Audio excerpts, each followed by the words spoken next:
दोस्तों आप सभी का स्वागत है इजी ज्ञान में। दोस्तों आज हम जेपीएससी पीटी के लिए पेपर 2 झारखंड सामान्य ज्ञान से 100 इंपॉर्टेंट क्वेश्चंस को देखेंगे। ये प्रैक्टिस सेट आपका 2 होगा। आइए स्टार्ट करते हैं दोस्तों हमारा पहला सवाल है कि मुंडाव के ग्राम पंचायत को क्या कहा जाता है। मुंडाव के ग्राम पंचायत को क्या कहा जाता है दोस्तों? तो मुंडाव के ग्राम पंचायत को कहा जाता है हातू। क्या कहा जाता है? हातू। दोस्तों हमारा अगला सवाल है कि नागवंशी शासक फनी मुकुट राय ने निम्न में से किस स्थान को अपनी राजधानी बनाई थी। नागवंशी शासक फनी मुकुट राय ने निम्न में से किस स्थान को अपनी राजधानी बनाई थी दोस्तों? तो इन्होंने सुतियांबे को जो है अपनी राजधानी बनाई थी। किसको? सुतियांबे को। अगला सवाल है दोस्तों कि पढ़ा पंचायत शासन व्यवस्था में पाहन को दी जाने वाली भूमि को क्या कहा जाता है। पढ़ा पंचायत शासन व्यवस्था में पाहन को दी जाने वाली भूमि को क्या कहा जाता है दोस्तों तो इसे पहनई भूमि कहा जाता है। ठीक है, पढ़ा पंचायत शासन व्यवस्था में पाहन को दी जाने वाली भूमि को पहनई भूमि कहा जाता है। दोस्तों हमारा अगला सवाल है कि मांझी परगना शासन व्यवस्था में देश मांझी लगभग कितने गांव का प्रधान होता है।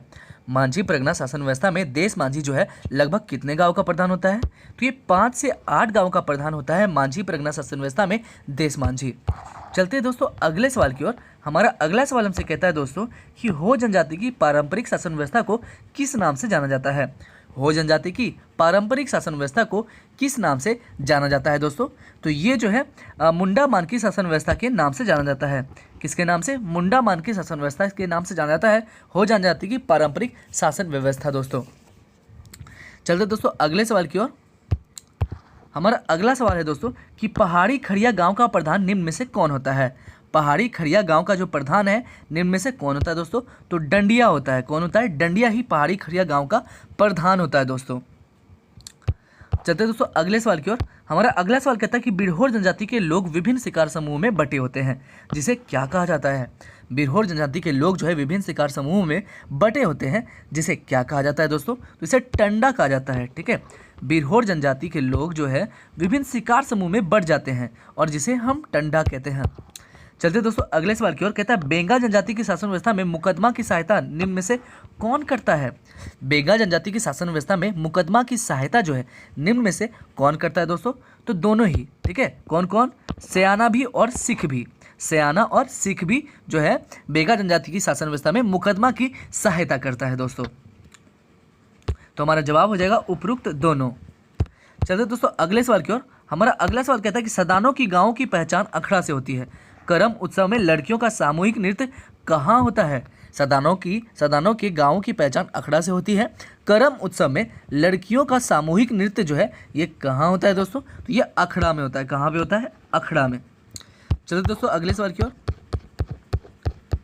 दोस्तों हमारा अगला सवाल कहता है कि तमाड़ विद्रोह कब हुआ था। तमाड़ जो विद्रोह है ये दोस्तों कब हुआ था दोस्तों? तो ये 1782 में हुआ था। तमाड़ विद्रोह कब हुआ था? 1782 ईस्वी में। चलते दोस्तों अगले सवाल की ओर। हमारा अगला सवाल कहता है कि महान क्रांतिकारी अरविंद घोष की शिक्षा दीक्षा की शुरुआत झारखंड के किस शहर में हुई थी। महान क्रांतिकारी अरविंद घोष की शिक्षा दीक्षा की शुरुआत जो है झारखंड के किस शहर में हुई थी दोस्तों? तो झारखंड के देवघर शहर में हुई थी। ठीक है, किस शहर में? देवघर शहर में हुई थी। चलते अगले सवाल की ओर दोस्तों। हमारा अगला सवाल कहता है कि बुद्धू भगत का जन्म किस परिवार में हुआ था। बुद्धू भगत का जो जन्म है ये किस परिवार में हुआ था दोस्तों? तो ये उड़ाव परिवार में हुआ था बुद्धू भगत का जन्म। बुद्धू भगत का जन्म किस परिवार में हुआ था? तो उड़ाव परिवार में। चलते दोस्तों अगले सवाल की ओर। कहता है कार्तिक उड़ाव के नेतृत्व में अखिल भारतीय आदिवासी विकास परिषद की स्थापना किस वर्ष हुई। कार्तिक उड़ाव के नेतृत्व में अखिल भारतीय आदिवासी विकास परिषद की जो स्थापना है ये किस वर्ष में हुई दोस्तों? तो 1968 में हुई। 1968 ईस्वी में ही कार्तिक उड़ाव के नेतृत्व में अखिल भारतीय आदिवासी विकास परिषद की स्थापना हुई। अगला सवाल है कि शिबू सोरेन द्वारा सोनप्रेत संथाल समाज का गठन किस वर्ष किया गया। शिबू सोरेन द्वारा सोनोत संथाल समाज का जो गठन है ये किस वर्ष में हुआ दोस्तों? तो ये 1970 ईस्वी में हुआ। 1970 ईस्वी में जो है शिबू सोरेन द्वारा सोनोत संथाल समाज का गठन हुआ। चलिए दोस्तों अगले सवाल की ओर। मरांग गोमके के नाम से कौन जाने जाते हैं। मरांग गोमके के नाम से कौन जाने जाते हैं दोस्तों? तो जयपाल सिंह ही मरांग गोमके के नाम से जाने जाते हैं। हमारा अगला सवाल है कि झारखंड की जनजातियों को किस एक नाम से नहीं पुकारा जाता है।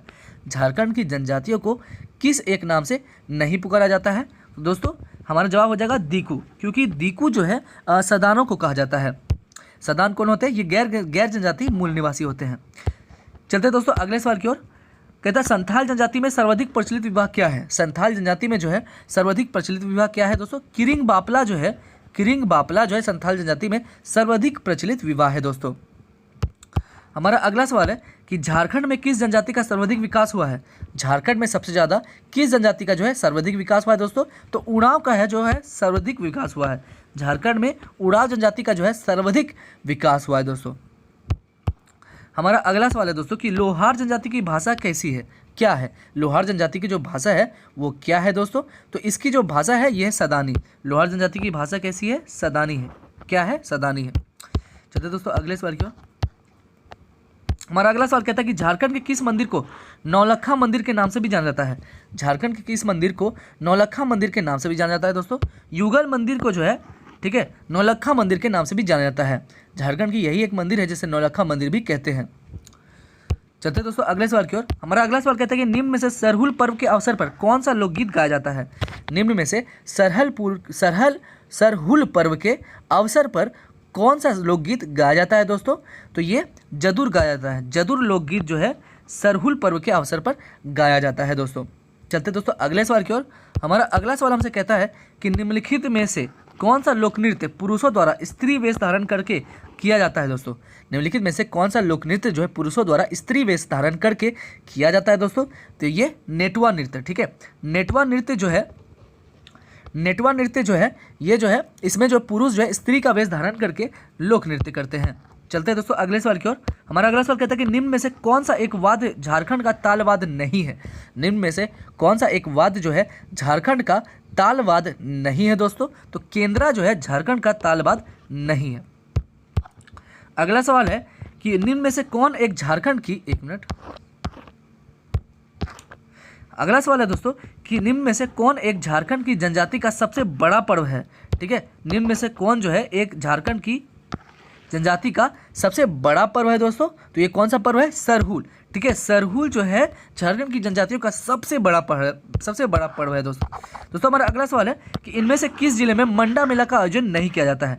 इनमें से किस जिले में जो है मंडा मेला का आयोजन नहीं किया जाता है दोस्तों, तो पलामू में जो है मंडा मेला का आयोजन जो है नहीं किया जाता है। चलते दोस्तों अगले सवाल की ओर। हमारा अगला सवाल कहता है कि संथाली भाषा की प्रथम पुस्तक का प्रकाशन किस वर्ष में हुआ था। संथाली भाषा का प्रथम पुस्तक का जो प्रकाशन है दोस्तों, ये किस भाषा में हुआ था दोस्तों, तो ये कब हुआ था, किस वर्ष में हुआ था दोस्तों, तो 1852 ईस्वी में। ठीक है, 1852 ईस्वी में जो संथाली भाषा की प्रथम पुस्तक का प्रकाशन हुआ था दोस्तों। चलते दोस्तों अगले सवाल की ओर। हमारा अगला सवाल कहता है कि निम्न में से कौन एक संथाली भाषा का पहला उपन्यास है। निम्न में से कौन एक संथाली भाषा का पहला उपन्यास है दोस्तों, तो हाड़मवाक आतो। ठीक है, हाड़मवाक आतो ही संथाली भाषा का पहला उपन्यास है दोस्तों। चलते दोस्तों अगले सवाल की ओर। हमारा अगला सवाल कहता है हमसे कि सेवा और नौकरी तेतर की छां के रचनाकार कौन है। सेवा और नौकरी तेतर की छां के रचनाकार कौन है दोस्तों, तो श्रवण कुमार गोस्वामी ही सेवा नौकरी, डॉक्टर श्रवण कुमार गोस्वामी ही सेवा और नौकरी तेतर की छां के रचनाकार है दोस्तों। चलते दोस्तों अगले सवाल की ओर। हमारा अगला सवाल है कि मुंडारी लोक कथाएं पुस्तक किसने लिखी है। मुंडारी लोक कथाएं पुस्तक है जो है ये किसने लिखी है दोस्तों, तो जगदीश त्रिगुणियात ने ही मुंडारी लोक कथाएं पुस्तक को लिखी है दोस्तों। चलते दोस्तों अगले सवाल की ओर। हमारा अगला सवाल हमसे कहता है कि संगीत नाटक अकादमी द्वारा पुरस्कृत राजकुमार सुधेंदु नारायण सिंह देवा सरायकेला शैली के किस नृत्य के विश्वविख्यात कलाकार हैं। संगीत नाटक अकादमी द्वारा पुरस्कृत राजकुमार सुधेंदु नारायण सिंह देव सरायकेला शैली के किस नृत्य के विश्वविख्यात जो है ये कलाकार है दोस्तों, तो ये छऊ नृत्य के, ठीक है, छऊ नृत्य के जो है विश्वविख्यात कलाकार हैं ये दोस्तों। हमारा अगला सवाल है कि विनोबा भावे विश्वविद्यालय की स्थापना कब हुई थी। विनोबा भावे विश्वविद्यालय की स्थापना जो है ये कब हुई थी दोस्तों, तो 1992 ईस्वी में विनोबा भावे विश्वविद्यालय की स्थापना हुई थी। चलते दोस्तों अगले सवाल की ओर। हमारा अगला सवाल कहता है कि भारतीय लौह अनुसंधान जो है कहाँ पर अवस्थित है। भारतीय लौह अनुसंधान जो है ये कहाँ पर अवस्थित है दोस्तों, तो ये अवस्थित है रांची में। रांची में ही है भारतीय लौह अनुसंधान। चलते दोस्तों अगले सवाल की ओर। रांची स्थित ट्राइबल रिसर्च इंस्टीट्यूट की स्थापना कब हुई थी। रांची स्थित ट्राइबल रिसर्च इंस्टीट्यूट की स्थापना जो है कब हुई थी दोस्तों, तो हुई थी 1953 में। ठीक है, रांची स्थित ट्राइबल रिसर्च इंस्टीट्यूट की स्थापना 1953 में हुई थी। अगला सवाल है कि अंतर्राष्ट्रीय बॉक्सिंग खिलाड़ी एवं बिरसा मुंडा पुरस्कार से सम्मानित अरुणा मिश्रा का संबंध किस राज्य से है। अंतर्राष्ट्रीय बॉक्सिंग खिलाड़ी एवं बिरसा मुंडा पुरस्कार से सम्मानित अरुणा मिश्रा का जो संबंध है ये किस राज्य से है दोस्तों, तो ये झारखंड राज्य से है।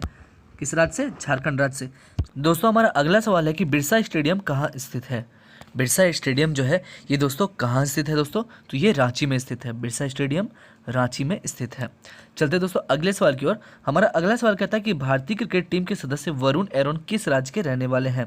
भारतीय क्रिकेट टीम के सदस्य जो है वरुण एरोन जो है ये किस राज्य के रहने वाले हैं दोस्तों? तो ये झारखंड राज्य के रहने वाले हैं। किस राज्य के?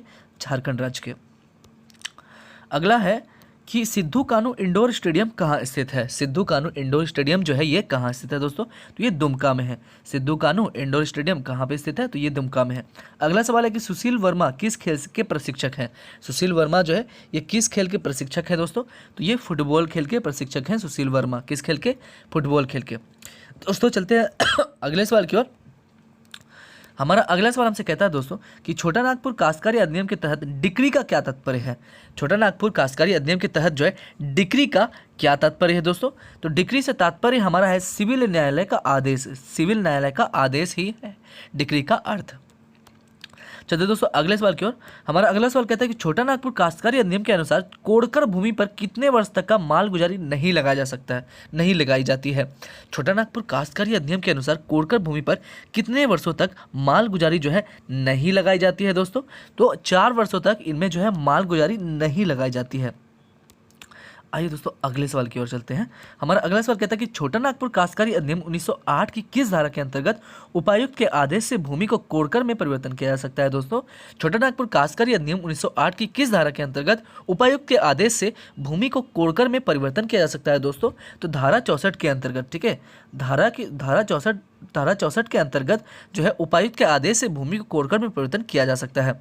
छोटा नागपुर काश्तकारी अधिनियम 1908 की धारा 64 के तहत, ठीक है, धारा 64 के तहत जो उपायुक्त के आदेश से भूमि को कोड़कर में परिवर्तन किया जा सकता है दोस्तों। चलते दोस्तों अगले सवाल की ओर। हमारा अगला सवाल कहता है हमसे दोस्तों कि छोटा नागपुर काश्तकारी अधिनियम की प्रक्रिया के संबंध में निम्न में से कौन विधि निर्माण करने हेतु अधिकृत है? ठीक है, छोटा नागपुर काश्तकारी अधिनियम की प्रक्रिया के संबंध में निम्न में से कौन विधि निर्माण करने हेतु अधिकृत है दोस्तों? तो राज्य सरकार जो है ये छोटा नागपुर काश्तकारी अधिनियम की प्रक्रिया के संबंध में विधि निर्माण करने हेतु अधिकृत है राज्य सरकार। दोस्तों हमारा अगला सवाल है कि सीएनटी एक्ट के तहत ऐसी जंगली भूमि जिसे भूस्वामी के किसी अन्य कृषक द्वारा तैयार की गई हो क्या कहलाता है? सीएनटी एक्ट के तहत ऐसी जंगली भूमि जिसे भूस्वामी के किसी अन्य कृषक द्वारा तैयार की गई हो तो उसे क्या कहते हैं दोस्तों? वो क्या कहलाता है दोस्तों? तो वो कोड़कर कहलाता है। क्या कहलाता है? कोड़कर कहलाता है। अगला सवाल है दोस्तों कि संथाल परगना के संबंध में निम्न में से कौन सा कथन जो है सत्य है? संथाल परगना के संबंध में निम्न में से कौन सा कथन जो है सत्य है दोस्तों? बात करें तो इनमें से सारे ही सत्य हैं। संथाल परगना जिस जिले का निर्माण हुआ 1855 में किया गया। ठीक है, संथाल परगना जिले का निर्माण कब किया गया? 1855 में। अगला इस क्षेत्र का पुराना नाम जो है क्या था? जंगल तरी ट्रैक था। क्या था? जंगल तरी ट्रैक था इसका पुराना नाम, और जिसे क्या कहते थे? दमीने कोह के नाम से जाना जाता था। क्या कहा जाता था? दमीने कोह। इसके अंतर्गत आने वाली जागीर या जमींदार को राजस्व पंजी में तौजी नंबर से दर्शाया जाता था दोस्तों। तो हमारा सही जवाब क्या हो जाएगा दोस्तों? हमारा सही जवाब हो जाएगा उपयुक्त सभी। आइए चलते दोस्तों अगले सवाल की ओर। हमारा अगला सवाल कहता है कि संथाल परगना में पहली रैयत कानून Santhal Pargana settlement regulation act 1872 था। यह किस वर्ष पारित किया गया था? संथाल परगना में पहली रैयती कानून Santhal Pargana settlement regulation act जो है 1872 था।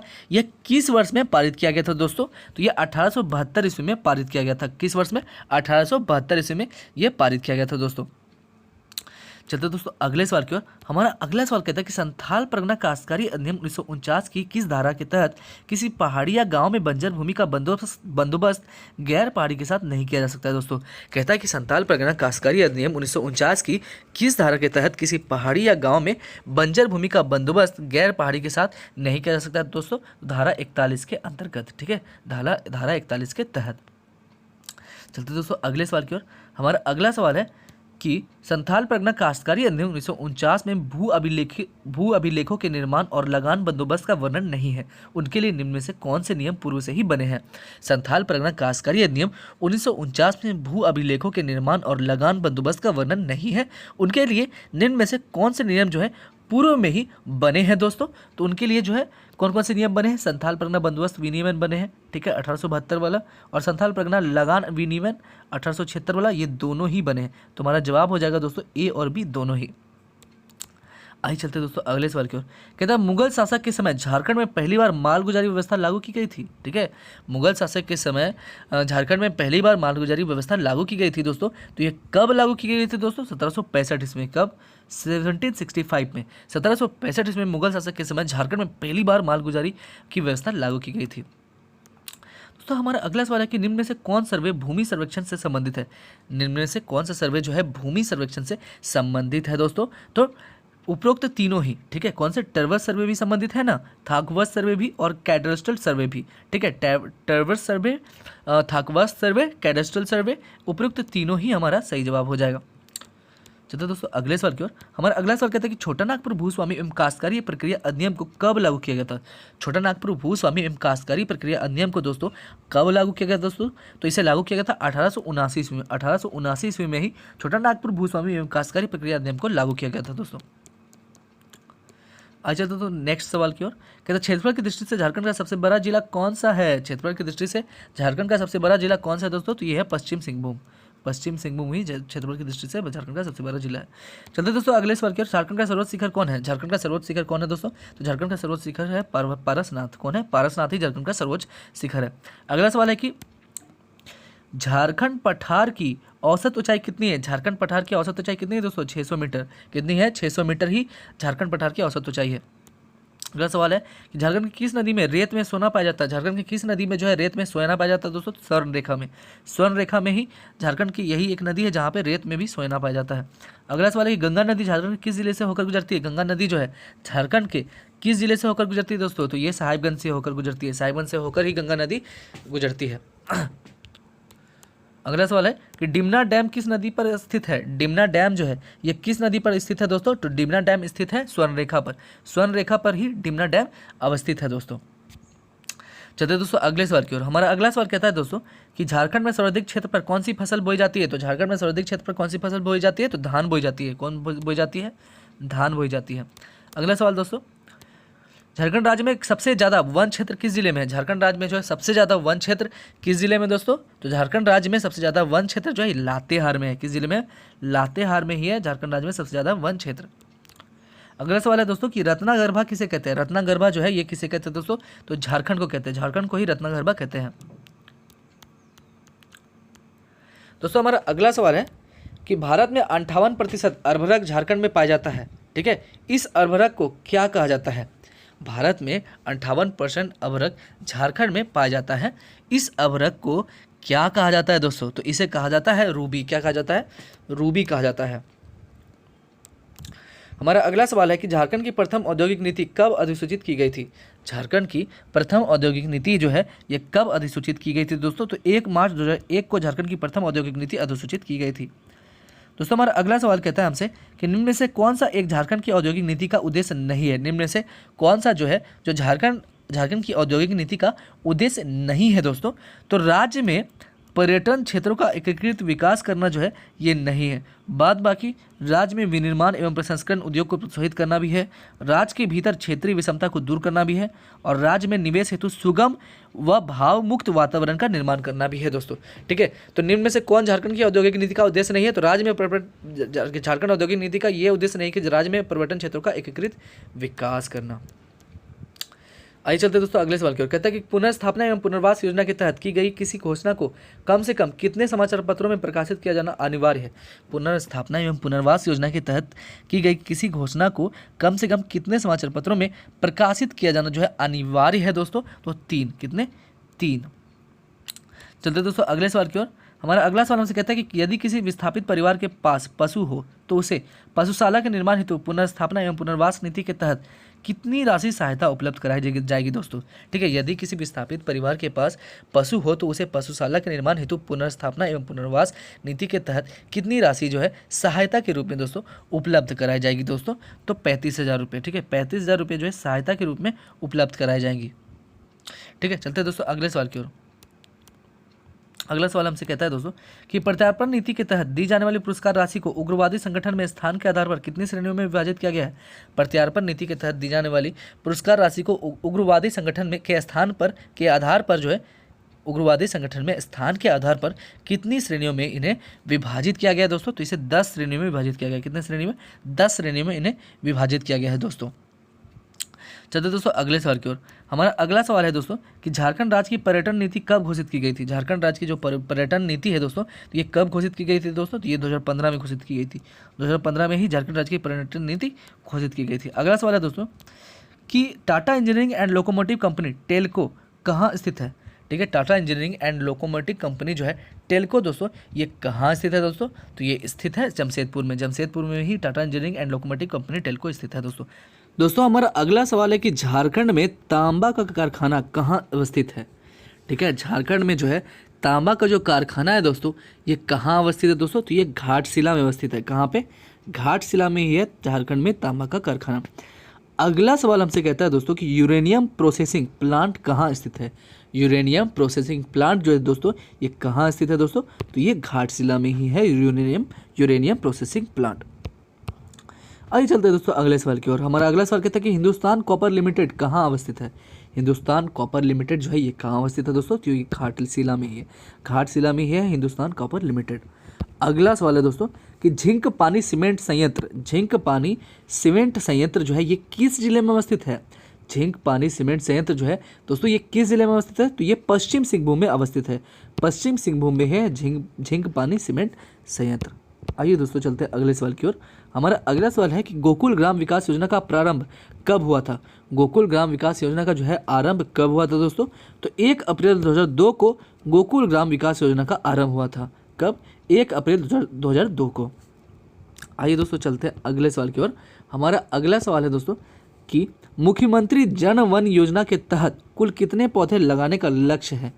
मुख्यमंत्री जन वन योजना के तहत कुल कितने पौधे लगाने का जो है लक्ष्य है दोस्तों? तो 1 करोड़ पौधे लगाने का लक्ष्य है मुख्यमंत्री जन वन योजना के तहत दोस्तों। आइए चलते दोस्तों अगले सवाल की ओर। हमारा अगला सवाल है दोस्तों कि राजीव गांधी विद्युतीकरण योजना में केंद्र तथा राज्य की भागीदारी का प्रतिशत क्रमशः कितना है?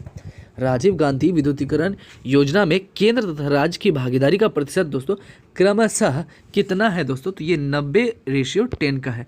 90:10 का है। अगला सवाल है दोस्तों कि संजीवनी योजना का मुख्य उद्देश्य क्या है? संजीवनी योजना का जो है दोस्तों मुख्य उद्देश्य क्या है दोस्तों? तो महिला सशक्तिकरण ही संजीवनी योजना का मुख्य उद्देश्य है। महिला सशक्तिकरण ही संजीवनी योजना का मुख्य उद्देश्य है दोस्तों। चलो दोस्तों अगले सवाल की ओर। हमारा अगला सवाल है दोस्तों कि भीमराव अंबेडकर आवास योजना की शुरुआत किन्हें केंद्रित कर की गई थी? ठीक है, की गई है। भीमराव अंबेडकर आवास योजना का जो शुरुआत है ये किन्हें केंद्रित कर की गई है दोस्तों? तो विधवा महिलाओं के लिए। ठीक है, विधवा महिलाओं को ही केंद्रित कर भीमराव अंबेडकर आवास योजना की शुरुआत हुई है दोस्तों। आइए चलते हैं दोस्तों अगले सवाल की ओर। हमारा अगला सवाल है कि झारखंड राज्य में राष्ट्रीय उद्यानों की संख्या कुल कितनी दोस्तों? बस एक ही है। झारखंड राज्य में राष्ट्रीय उद्यानों की संख्या कुल कितनी है? तो इनकी संख्या केवल एक ही है दोस्तों। आइए चलते अगले सवाल के दोस्तों। हमारा अगला सवाल है कि झारखंड में किस वर्ष देश के प्रथम गज आरक्ष की स्थापना की गई थी? झारखंड में किस वर्ष जो है देश के प्रथम गज आरक्ष की स्थापना की गई थी दोस्तों? तो गज आरक्ष की स्थापना की थी, मतलब क्या बोलते हैं, झारखंड में सबसे पहले 2001 ईस्वी में। कब? 2001 ईस्वी में ही झारखंड में सब देश के प्रथम गज आरक्ष की स्थापना की गई थी दोस्तों। आइए चलते दोस्तों अगले सवाल की ओर। हमारा अगला सवाल हमसे कहता है दोस्तों कि बेतला राष्ट्रीय उद्यान की स्थापना किस वर्ष में की गई थी? बेतला राष्ट्रीय उद्यान की स्थापना जो है ये किस वर्ष में की गई थी दोस्तों? तो 1986 में जो है बेतला राष्ट्रीय उद्यान की स्थापना की गई थी। 1986 में ही बेतला राष्ट्रीय उद्यान की स्थापना की गई थी दोस्तों। आइए चलते दोस्तों अगले सवाल की ओर। हमारा अगला सवाल है दोस्तों कि कोडरमा अभयारण्य की स्थापना कब हुई थी? कोडरमा जो अभयारण्य है उसकी स्थापना दोस्तों कब हुई थी? तो ये 1985 ईस्वी में कोडरमा अभयारण्य की स्थापना हुई थी। कोडरमा अभयारण्य की स्थापना 1985 ईस्वी में हुई थी दोस्तों। इधर झारखंड विधानसभा में कितनी सीटें अनुसूचित जाति के लिए आरक्षित हैं? झारखंड विधानसभा में कितने सीटें जो है अनुसूचित जाति के लिए आरक्षित है दोस्तों? तो 9 सीटें जो है अनुसूचित जाति के लिए आरक्षित है। चलो दोस्तों अगले सवाल की ओर। कहता है झारखंड में अधिसूचित क्षेत्र समिति की संख्या कितनी है? झारखंड में अधिसूचित क्षेत्र समिति की संख्या जो है ये कितनी है दोस्तों? तो ये है 1। कितने हैं अधिसूचित क्षेत्र की समिति? तो ये है केवल 1। आइए दोस्तों चलते हैं अगले सवाल की ओर। हमारा अगला सवाल है कि राज्य में शासन का वास्तविक अध्यक्ष कौन होता है? राज्य में शासन का वास्तविक अध्यक्ष कौन होता है दोस्तों? मुख्यमंत्री। कौन होते हैं? मुख्यमंत्री। जैसे अभी हेमंत सोरेन है। झारखंड राज्य में किस वर्ष आपदा प्रबंधन विभाग द्वारा राज्य आपदा प्रबंधन योजना तैयार की गई थी? झारखंड राज्य में किस वर्ष जो है आपदा प्रबंधन विभाग द्वारा राज्य आपदा प्रबंधन योजना जो है ये तैयार की गई थी दोस्तों? तो ये 2009 ईस्वी में, ठीक है, 2009 ईस्वी में ही झारखंड राज्य में आपदा प्रबंधन विभाग द्वारा राज्य आपदा प्रबंधन योजना तैयार की गई थी दोस्तों। आइए दोस्तों चलते अगले सवाल की ओर। हमारा अगला सवाल हमसे कहता है दोस्तों कि भूकंप जोन 4 के तहत झारखंड के कितने जिले आते हैं? भूकंप जोन 4 के तहत जो है झारखंड के कितने जिले आते हैं दोस्तों? तो इनमें 7 जिले आते हैं झारखंड के। कितने जिले भूकंप जोन 4 के तहत आते हैं झारखंड के? तो 7 जिले। अगला सवाल है दोस्तों कि झारखंड में सूखा जैसी समस्याओं के निपटने हेतु निम्न में से कौन से कदम कारगर सिद्ध हुए हैं? ठीक है, झारखंड में सूखा जैसी समस्याओं से निपटने हेतु निम्न में से कौन से कदम जो है ये कारगर सिद्ध हुए हैं दोस्तों, कारगर प्रूव्ड हुए हैं दोस्तों? तो हमारा हो जाएगा सभी ही, क्योंकि वाटर रोड मैनेजमेंट भी कारगर सिद्ध हुए हैं, जलाशयों का निर्माण भी और वृक्षों की कटाई पर नियंत्रण भी। तो हमारा जवाब हो जाएगा उपरोक्त सभी। ठीक है, चलते हैं दोस्तों अगले सवाल की ओर। हमारा अगला सवाल कहता है हमसे कि झारखंड राज्य आपदा प्रबंधन प्राधिकरण की सहायता हेतु गठित राज्य कार्यकारी समिति का अध्यक्ष कौन होता है? झारखंड राज्य आपदा प्रबंधन प्राधिकरण की सहायता हेतु गठित राज्य कार्यकारी समिति का दोस्तों अध्यक्ष कौन होता है दोस्तों? इसका अध्यक्ष होता है झारखंड के मुख्य सचिव। झारखंड के मुख्य सचिव ही झारखंड राज्य आपदा प्रबंधन प्राधिकरण की सहायता हेतु गठित राज्य कार्यकारी समिति का अध्यक्ष होता है झारखंड के मुख्य सचिव।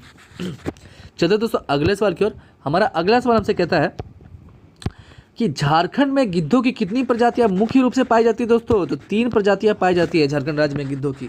ठीक है, झारखंड राज्य में गिद्धों की कितनी प्रजातियां पाई जाती है मुख्य रूप से दोस्तों? तो 3 प्रजातियां। आज चलते दोस्तों अगले सवाल की ओर। हमारा अगला सवाल कहता है कि झारखंड राज्य प्रदूषण नियंत्रण बोर्ड की स्थापना किस वर्ष में की गई थी? ठीक है, झारखंड राज्य प्रदूषण नियंत्रण बोर्ड की स्थापना जो है ये किस वर्ष की गई थी दोस्तों? तो ये 2001 में की गई थी। 2001 में ही झारखंड राज्य प्रदूषण नियंत्रण बोर्ड की स्थापना की गई थी। अगला सवाल है दोस्तों हमसे कहता है कि झारखंड सरकार द्वारा जल संसाधनों में समुचित प्रबंधन के उद्देश्य से किस वर्ष झारखंड राज्य जल नीति को लागू किया गया है? झारखंड राज्य सरकार द्वारा जल संसाधनों के समुचित प्रबंधन के उद्देश्य से किस वर्ष झारखंड राज्य जल नीति को लागू किया गया दोस्तों? तो किस वर्ष जल नीति को लागू किया गया है? 2011 को। ठीक है, 2011 को ही जल नीति को झारखंड राज्य जल नीति को लागू किया है। आइए दोस्तों चलते हैं अगले सवाल की ओर। हमारा अगला सवाल हमसे कहता है दोस्तों कि जलवायु परिवर्तन पर झारखंड राज्य एक्शन प्लान SAPCC किस वर्ष अधिसूचित की गई थी दोस्तों?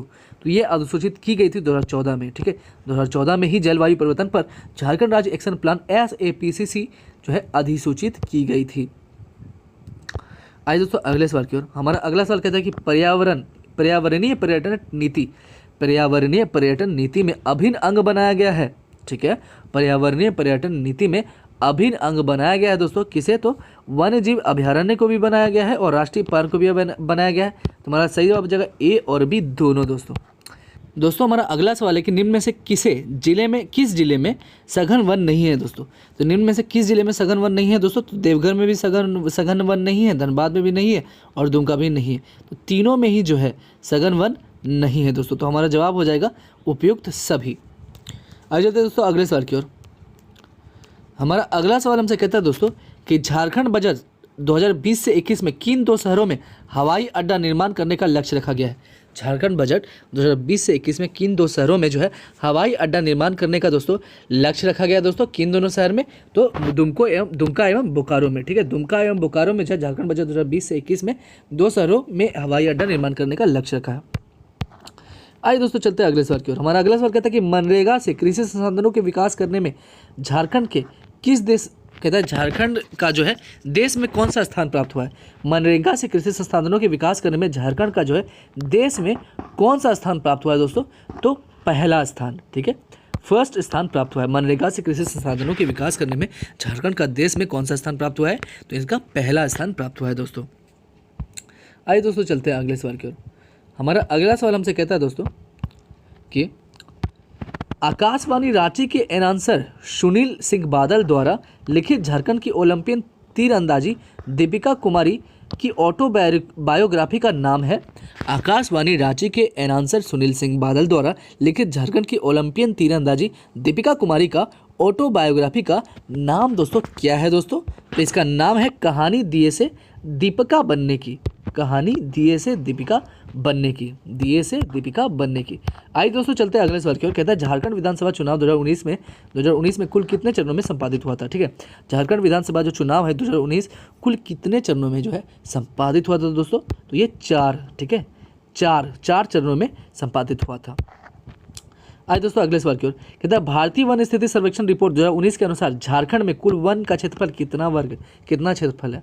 ठीक है, कहता है कि भारतीय वन स्थिति सर्वेक्षण रिपोर्ट 2019 के अनुसार झारखंड में कुल वन क्षेत्रफल का क्षेत्रफल कितना है दोस्तों? तो इसका क्षेत्रफल है 23,611 वर्ग किलोमीटर।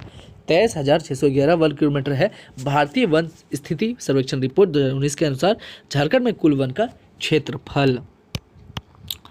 अगला सवाल है दोस्तों कि संथाली भाषा के लिए वर्ष 2019 का साहित्य अकादमी पुरस्कार शिशिर जली पुस्तक के लिए किसे प्रदान किया गया है? संथाली भाषा के लिए वर्ष 2019 का साहित्य अकादमी पुरस्कार जो है शिशिर जली पुस्तक के लिए किसे प्रदान किया गया है दोस्तों? तो कालीचरण हेम्ब्रम को प्रदान किया गया है। कालीचरण हेम्ब्रम को ही संथाली भाषा के लिए 2019 का साहित्य अकादमी पुरस्कार शिशिर जली पुस्तक के ये लेखक हैं, इन्हें ही प्रदान किया गया।